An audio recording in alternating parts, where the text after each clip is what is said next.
देश का कानून है, इसको कोई रोक नहीं सकता और हम सीएए को लागू कर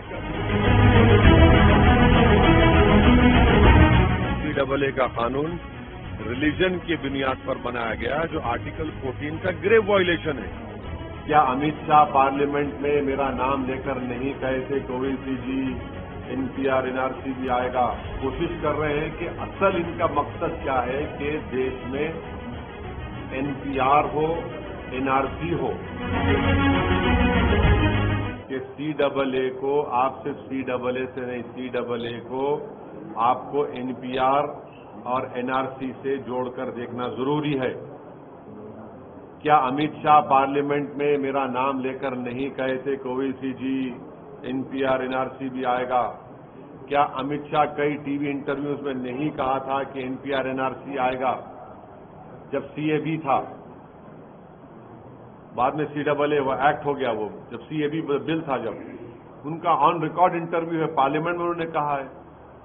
तो ये सब एक धुआं है और ये कोशिश कर रहे हैं कि असल इनका मकसद क्या है कि देश में एनपीआर हो, एनआरसी हो।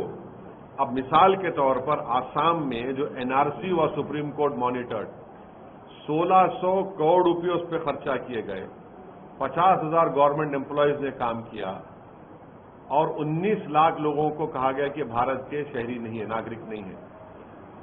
अब मैं फिर से कह रहा हूं कि उसमें 10 से 12 लाख हमारे हिंदू भाई बहन के नाम नहीं आए।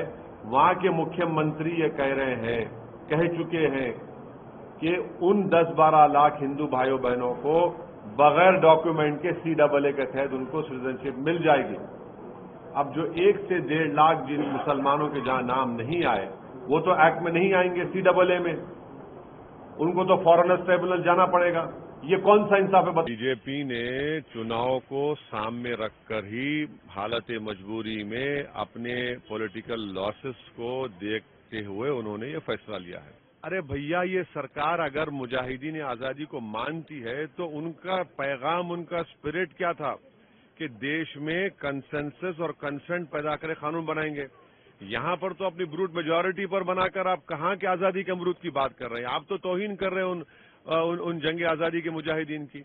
और अगर छोटा सा तबका खिलाफ है तो भारत में आज एक बहुत बड़ा तबका जो संविधान को चाहता है और मोहब्बत करता है, वो ये कह रहा है कि सीएए का कानून रिलीजन की बुनियाद पर बनाया गया, जो आर्टिकल 14 का ग्रेव वायलेशन है। इसीलिए हम सरकार से डिमांड करते हैं कि उसको वापस लिया जाए सीएए कानून को।